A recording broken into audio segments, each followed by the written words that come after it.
Buenas tardes, doctor Cabrejos. Mi nombre es Comodín Rosascaro y le voy a hablar de mi resumen de la primera clase de derechos reales.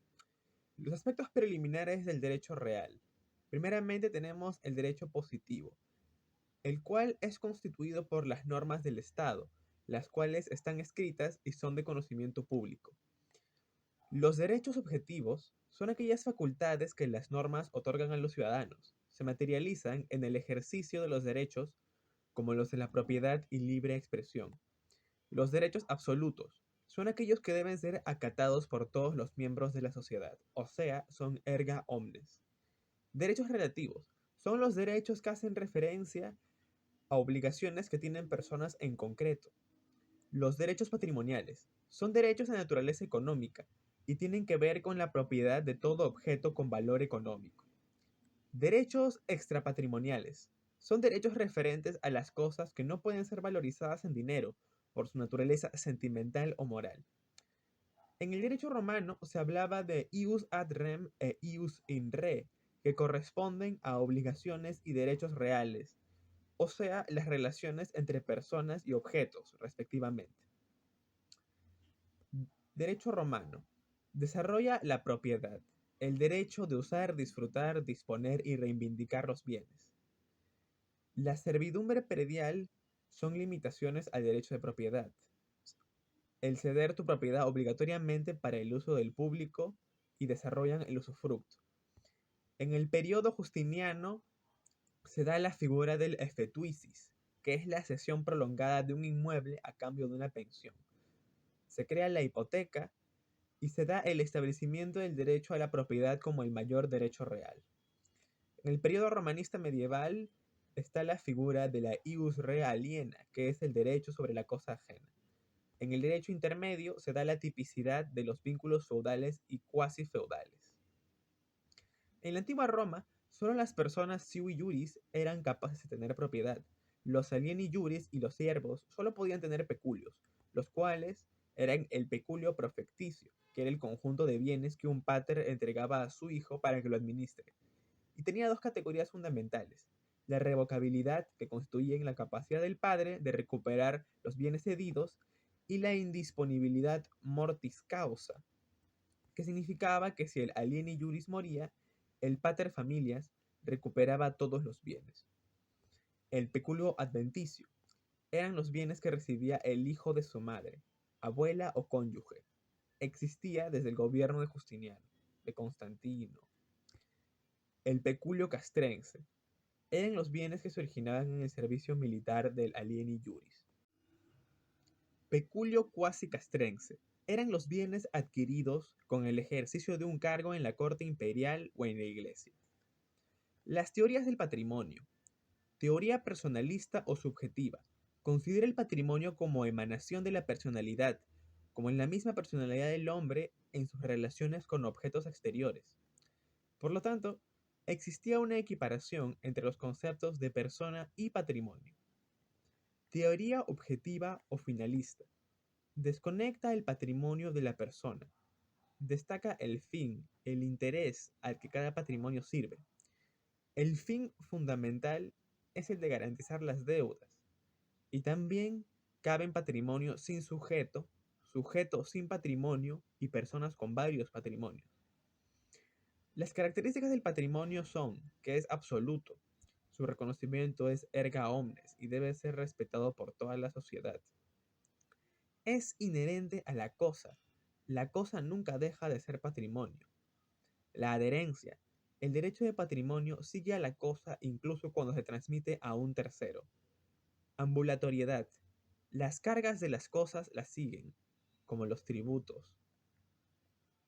Publicidad, los bienes son registrados por seguridad jurídica.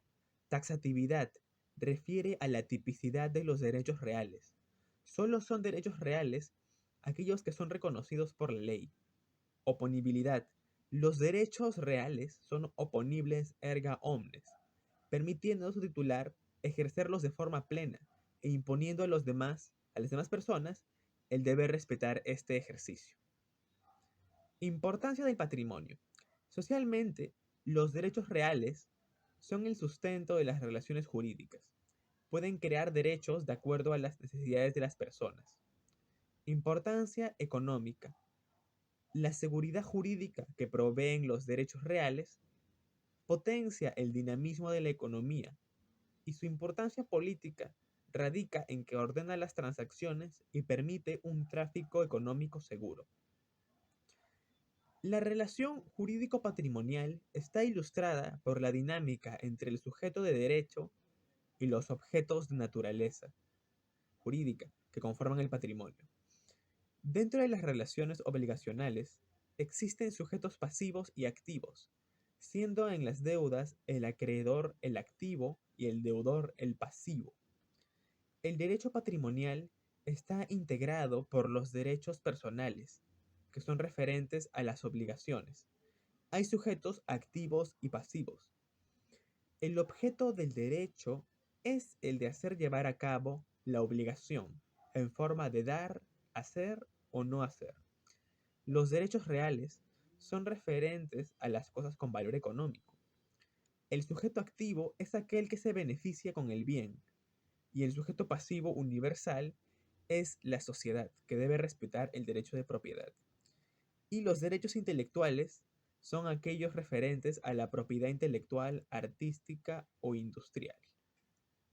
Los derechos reales están contenidos en el derecho civil patrimonial, que se separa entre derechos reales y derechos obligacionales.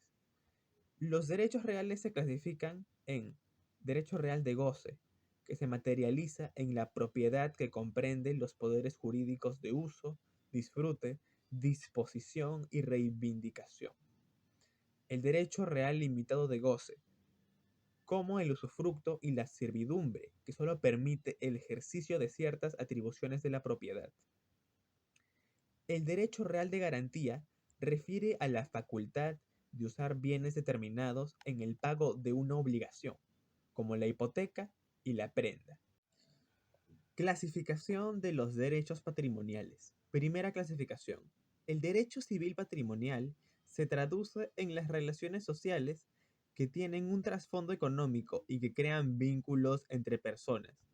Esas relaciones sociales se dan entre dos o más sujetos como cauce idóneo para la obtención de unos fines que son merecedores de tutela a cargo del ordenamiento jurídico.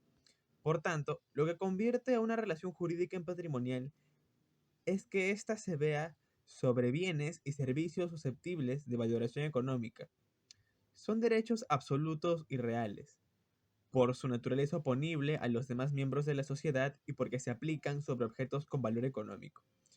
El derecho civil extrapatrimonial describe las relaciones entre las personas y tiene una naturaleza relativa, porque solo pueden hacerse valer frente a personas identificadas. Son obligacionales o de crédito. Segunda clasificación de los derechos patrimoniales. Los derechos personales ius in persona. Podemos señalar que el derecho personal es aquel en que una persona es individualmente sujeto pasivo del derecho, o en términos más sencillos, un derecho personal es aquel que otorga la facultad de obligar individualmente a una persona a dar una prestación cualquiera, a dar, suministrar, hacer o no hacer alguna cosa. Los derechos personales o de crédito constituyen derechos de contenido patrimonial entre dos personas, cuyo objeto son las prestaciones ajenas, en cuanto puedan proporcionar una cierta utilidad al acreedor. Derechos reales ius in re.